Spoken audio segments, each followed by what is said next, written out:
Film की शुरुआत में हम एक कपल को देखते हैं जिनका कुछ दिन पहले ही बच्चा पैदा हुआ था, मगर किसी वजह से दोनों ही काफी परेशान घबराए हुए थे और अपने घर के सारे आईनों को वो तोड़ रहे थे। बच्चे की मम अपने बच्चे को झूले में डालकर बाहर किसी काम से चली जाती है, जिसके बाद हम बड़ा ही अजीब सीन देखते हैं। झूले के पास से एक बेबी मॉन्स्टर निकलता है जो उस बच्चे के चेहरे पर हल्का सा कट लगा देता है, जिससे उसका खून निकलने लगता है। उधर जब बच्चे के डैड आखिरी शीशे को तोड़ने जाते हैं तो उसे नहीं तोड़ पाते, क्योंकि उस शीशे में से एक चुड़ैल बाहर आकर उसे जान से मार डालती है। बच्चे की मॉम जब वापस आती है तो ये देखकर काफी घबरा जाती है कि उसका बच्चा भी अब नहीं रहा, वो भी मर चुका है। उसका जिस्म नीला पड़ गया था, जो देखने से लग रहा था कि इसे मरे हुए जिसे काफी दिन हो गए हैं। अब ये चुड़ैल जैसे अचानक आई थी वैसे ही गायब भी हो जाती है, जिसके बारे में समझना काफी मुश्किल था। फिर कुछ वक्त के बाद हम दोबारा से कपल को देखते हैं जिनका भी कुछ वक्त पहले ही एक बच्चा हुआ था। इनमें औरत का नाम रेचल था। ये लोग एक नई जगह पर रहने के लिए आए थे। वो लोग अपना सामान अभी रख ही रहे थे कि इसी वक्त उनके लिए एक पार्सल आता है। ये पार्सल रेचल की मोम ने भेजा था, जिसमें कुछ डब्बे और खिलौने थे जो रेचल की बहन और उसके बच्चे के थे। रेचल की बहन और कोई नहीं बल्कि वही औरत थी जिसे हमने शुरुआत में देखा था, और उसी के बच्चे और हस्बैंड के साथ सब हुआ था, यानी चुड़ैल और बेबी मॉन्स्टर ने उन्हें मार दिया। अब उनके साथ हुआ क्या था ये तो हम जानते हैं, मगर क्यों, इस सवाल का जवाब हमें कहानी में आगे जाकर मिलेगा। सामान को देखकर रेचल खुश नहीं होती, ये सोचकर कि मेरी मॉम ने मेरे बच्चे के लिए पुराना सामान भेज दिया और उस बच्चे के खिलौने जो मर चुका है, जिस पर उसका हस्बैंड कहता है जो तुम्हारी बहन के साथ हुआ वो एक हादसा था, और अब अगर हम उन चीजों को वहम ना बनाए तो ही अच्छा है। इन चीजों में किताब भी थी जिसमें एक दूसरी जुबान में कुछ लाइन्स लिखी हुई थी, कुछ तस्वीरें थी और एक धुन भी बनी हुई थी। अब रेचल को तो ये जुबान समझ नहीं आती थी, मगर उसके हस्बैंड को थोड़ी बहुत आती थी, इसीलिए वो किताब को चेक करके बताता है कि ये जो लाइन्स और धुन है ये ललाबाई है, एक लोरी है। अब रेचल उसे गुनगुनाने लगती है, मगर एक कॉल की वजह से वो चुप हो जाती है और किताब को बंद कर देती है। अब कुछ दिन ऐसे गुजर जाते हैं। उनका बच्चा बाकी बच्चों की तरह हमेशा रोता रहता है, सोता भी नहीं है, इसलिए दोनों काफी परेशान हो गए थे। परेशान भी क्या, थक गई थी।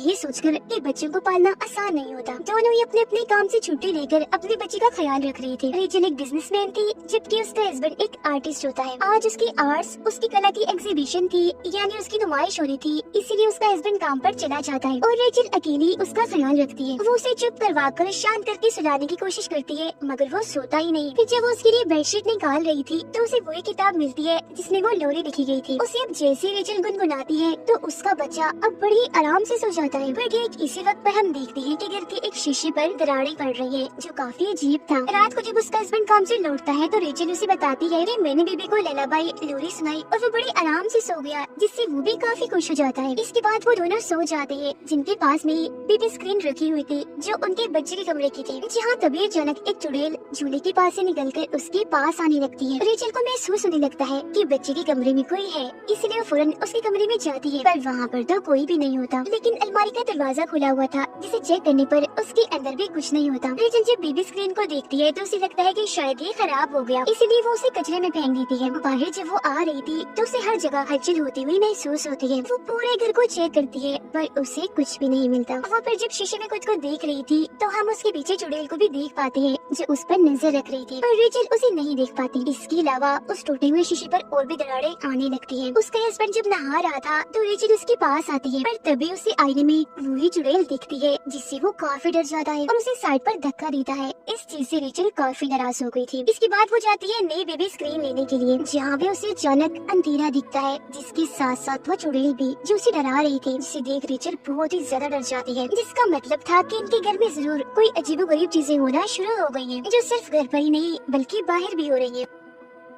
अब वो जो चुड़ैल थी वो शीशे के अंदर से ही रेचल और उसके बच्चे पर नजर रख रही थी और दरारें भी उस पर बढ़ती ही जा रही थी। अब रेचल को अपने बच्चे के कमरे से उसके रोने की आवाजें आने लगती है, मगर हैरत वो तो उसके पास ही था। इसीलिए घबराते हुए वो उसका कमरा चेक करने जाती है, जहाँ झूले में एक और बच्चा रो रहा था। वो जैसे कंबल हटाती है तो वहाँ कोई बच्चा नहीं बल्कि खिलौना था। वो इन सब चीजों से काफी डर गई थी और आसपास के दरवाजे भी क्योंकि अपने आप ही खुल रहे थे, बंद हो रहे थे, तो वो घर से बाहर जाकर बैठ जाती है। फिर उसका हस्बैंड जब घर आता है तो वो उसे बताती है कि मुझे बहुत डर लग रहा है, शायद घर के अंदर कोई है। तो अब एक रॉड लेकर अंदर जाकर वो चेक करने लगता है, पर उसे भी वहाँ कोई नहीं दिखता। पर हड़बड़ी में उसका तोता अपने पिंजरे से बाहर आकर वहाँ उड़ने लगता है और गलती से वो उस तोते को मार देता है। अब ये तोता बचपन से उसके साथ था, इसीलिए वो काफी दुखी हो गया था। जहाँ तभी आकर रेचल उसे संभालती है। वो उसे कहती है कि शायद इस सब में मेरी गलती है, मैं अभी अपनी बहन की तरह पागल हो रही हूँ। जिस पर वो उसे समझाता है कि इसमें तुम्हारी कोई गलती नहीं है, तुम्हारी बहन तो पूरी ही पागल हो हुई थी जिसने हफ्तों तक अपने बच्चे की लाश को ढक कर रखा। तुम तो उसके जैसी बिल्कुल भी नहीं हो, तुम मत घबराओ। अब वो बताती है कि मुझे कोई चुड़ैल जैसी औरत दिखती है जो मुझे डराती है, जिस पर उसका हस्बैंड उसी किताब में रेचल को एक औरत दिखाता है और पूछता है कि क्या यही वो औरत है, क्योंकि ये मुझे भी दिखी थी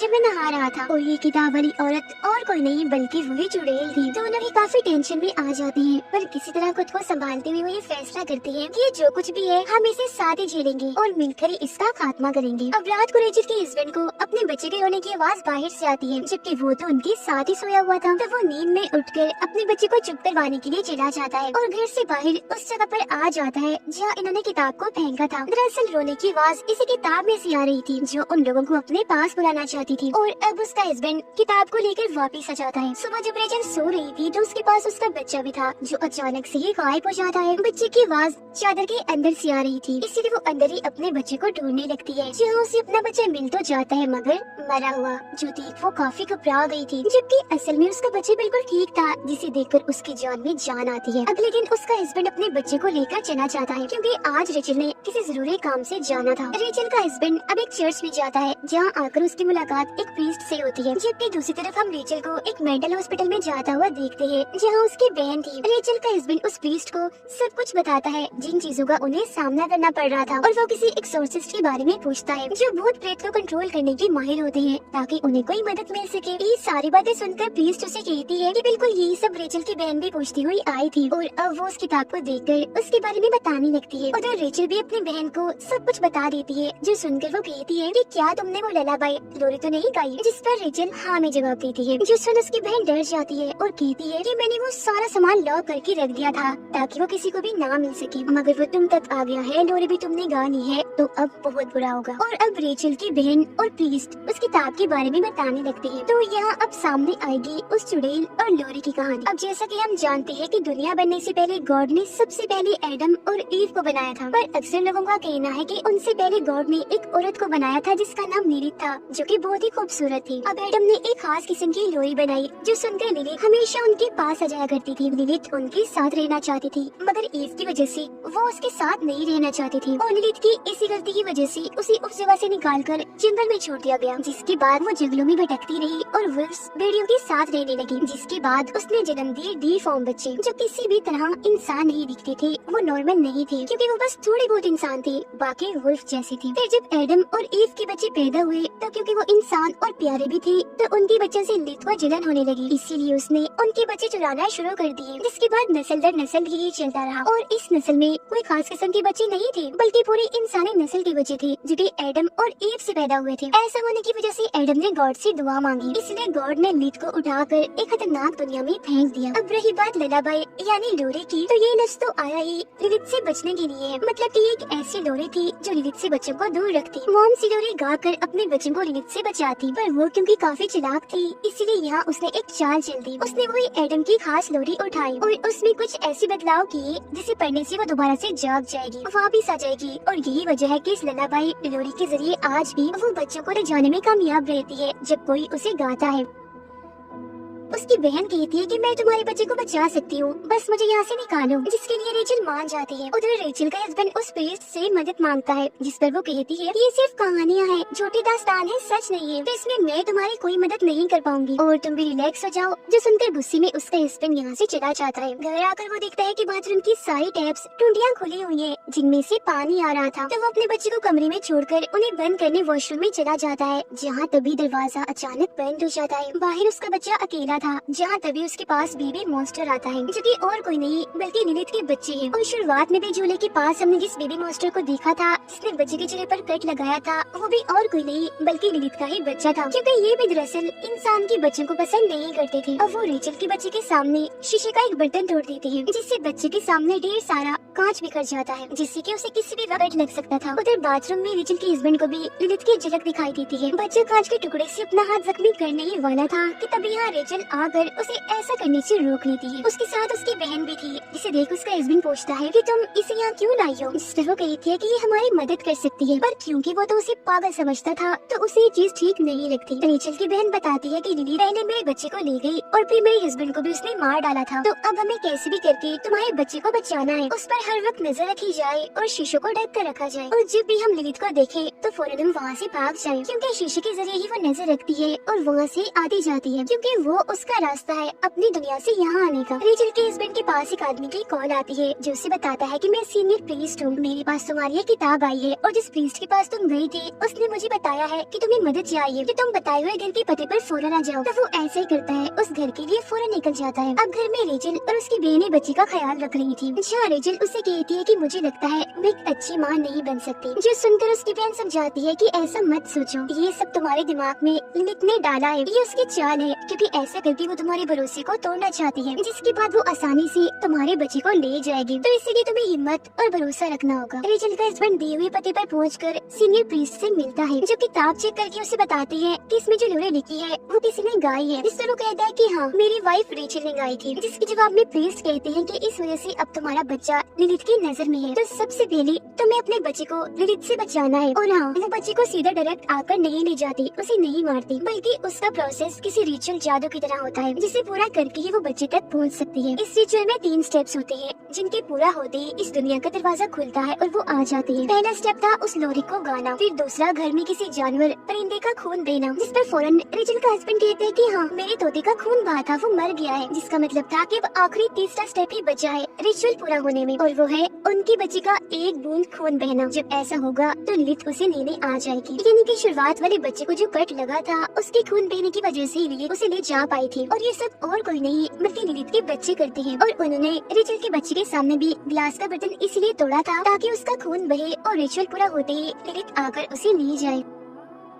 अब प्रीस्ट उसे कुछ खास किस्म की मोमबत्तियाँ और एक दुआ लेकर देते हैं। साथ में ये भी कहते हैं कि तुम्हें पूरे यकीन भरोसे से इस दुआ को पढ़ना होगा, क्योंकि लिलित बेशक ताकतवर है पर भरोसे के आगे नहीं। इसके बाद उसका हस्बैंड वहाँ से जाने के लिए निकल जाता है, जबकि प्रीस्ट उस किताब को अपने पास ही रख लेती है, क्योंकि ये किताब दुनिया के लिए खतरनाक है। उधर लिलित के बच्चे रेचल के बच्चे के पास आ रहे थे उस पर हल्का सा कट लगाने के लिए, पर तभी रेचल की आँख खुल गई थी तो वो बच्चे को अपने गोद में उठा लेती है। अब तभी उसके पास रेचल की बहन आती है, कहती है तुम थोड़ा आराम कर लो, तब तक इसे मैं संभालती हूँ। लेकिन यहाँ पर हमें उसकी बहन के इरादे कुछ ठीक नहीं लग रहे थे, क्योंकि वो शीशे पर से कपड़ा हटा देती है जो उसे नहीं करना चाहिए था। साथ ही बच्चे को सुई भी चुभाती है जिससे उसका खून निकल जाता है, जिसके बाद वो लोरी गाने लगती है, जो सुनकर रेचल काफी हैरान हो जाती है और उससे पूछती है कि तुम ऐसा क्यों कर रही हो। जिस पर उसकी बहन बताती है कि मेरा बच्चा अभी भी जिंदा है, जो दूसरी दुनिया में लिलित के पास है, और मैं उसे वापस लाना चाहती हूँ। जब लिलित आएगी तो तुम्हारे बच्चे को ले जाकर वो मेरा बच्चा मुझे वापस लौटा देगी। और हाँ, मैंने ही वो किताब सामान में रखकर तुम्हारे पास भेजी थी। जब से तुम्हारा बच्चा पैदा हुआ था मैं इसी वक्त का इंतजार कर रही थी, जिससे साफ जाहिर था कि उसकी बहन ही उसकी दुश्मन बन गई, यानी कि ये भी एक जलन ही थी। रेचल को अपनी बहन का ये रूप देखकर बहुत गुस्सा आ गया था, इसलिए वो उस पर हमला कर देती है। उनकी हाथापाई हो रही थी कि इसी बीच लिलित आकर रेचल के बच्चे को अपने साथ ले जाती है, जिसके बाद रेचल के पीछे उसकी बहन आकर उसे शीशे में खींचकर ले जाती है, जो दरअसल उसे लिलित की दुनिया में ले आई थी। उधर जब उसका हस्बैंड घर आ रहा था तो लिलित उस पर भी हमला कर देती है, पर वो जैसी तैसी करके बच जाता है। अंदर जब वो आता है तो उसे शीशे में रेचल दिखती है, जो अगले ही पल गायब हो गई थी। इसीलिए वो सारी मोमबत्तियों को जलाकर सारे शीशों को चेक करने लगता है। लिलित की दुनिया में उसकी बच्ची रेचल पर हमला कर देती है, पर वो जैसी तैसी उनसे बच जाती है। जहाँ तभी उसके पास उसकी बहन आकर कहती है कि अपने बच्चे को बुलाओ पूरे यकीन से, क्योंकि ऐसे करके ही हम उसे ढूंढ पाएंगे और दोनों बच्चों को बचा पाएंगे। अब रेचल जैसे अपने बच्चे का नाम लेती है तो उसे उसकी आवाज भी आने लगती है, जिसका वो पीछा करने लगती है। लिलित फिर रेचल के हस्बैंड पर हमला करने के लिए आती है और उन मोमबत्तियों को भी बुझा देती है, मगर जब वो धुआं पड़ने लगता है वो भी पूरे यकीन के साथ, तो मोमबत्तियां दोबारा से जल जाती है, जिस वजह से लिलित वहाँ से चली जाती है। उधर रेचल एक कमरे में जाती है जहाँ उसे अपना बच्चा भी मिल जाता है, पर तभी इधर लिलित आकर उस पर हमला करके बच्चे का उससे छीन लेती है। उसकी बहन भी वहाँ आ चुकी थी, जो लिलित पर हमला करके बच्चा लेती है और रेचल के हाथ में देकर कहती है कि जल्दी करो, भाग जाओ यहाँ से। खुद वो लिलित को रोकने में लग जाती है, पर अपनी खतरनाक लोरी को सुनाकर लिलित उसे भी मार डालती है। उधर जब रेचल भाग रही थी तो सारे शीशे टूटने लगते हैं, जिनसे बचने के लिए रेचल अब और भी तेज भागने लगती है। यहाँ उसकी मदद कर रही थी उसके हस्बैंड की दुआ करने की आवाजें, और अब इससे पहले उसके घर का भी शीशा टूटता वो पहले ही उसे पार करके वापस आ जाती है। अब लिलिथ भी उन पर हमला करने के लिए आईने से बाहर आने लगती है, पर अब वो दोनों मिलकर एक साथ दुआ को दोहराने लगती है और उसे इस दुनिया में आने से रोक देती है। इसके बाद लगता है कि सब कुछ शांत हो गया था, ठीक था, पर ऐसा नहीं हुआ, क्योंकि रेचल की बहन ने अपने बच्चे को उसके बच्चे से बदल दिया था। मतलब कि रेचल जिस बच्चे को बचाकर लाई थी वो उसका नहीं था बल्कि उसकी बहन का था, और जब वो बच्चा चेक करती है तो सच में उसकी बहन का ही था, जबकि उसका अपना बच्चा तो अभी भी लिलिथ की दुनिया में उसके पास था, जो देखकर वो बहुत ही ज्यादा दुखी हो जाती है। और अब यहाँ उसकी बहन का मकसद तो पूरा हो गया था, वो सिर्फ अपने बच्चे को ही बचाना चाहती थी, जिसका मतलब साफ था कि वो सच में ही पागल हो गई थी। बेशक खुद भी वो एक माँ थी, पर उसने इस बात का लिहाज नहीं रखा कि उसकी बहन भी एक बच्चे की माँ है। इसके बाद हम देखते हैं कि रेचल का हस्बैंड उस किताब को चुराकर रेचल के पास ले आता है, क्योंकि अब ये दोनों अपने बच्चे को वापस लाने के लिए लिलिथ की दुनिया में जाना चाहते थे। पर अब उनका सामना सिर्फ लिलिथ से ही नहीं बल्कि किसी और से भी होगा, और वो थी वहाँ बनने वाली एक नई चुड़ैल, जो और कोई नहीं बल्कि रेचल की बहन थी। जी हाँ, और अब उसके पास ही रेचल का बच्चा है, जिसका मतलब था कि अब चीजें पहले से भी कई भयानक और खतरनाक होने वाली है। और बस इसी ड्राउनी एंडिंग के साथ ही ये कहानी इधर ही खत्म हो जाती है।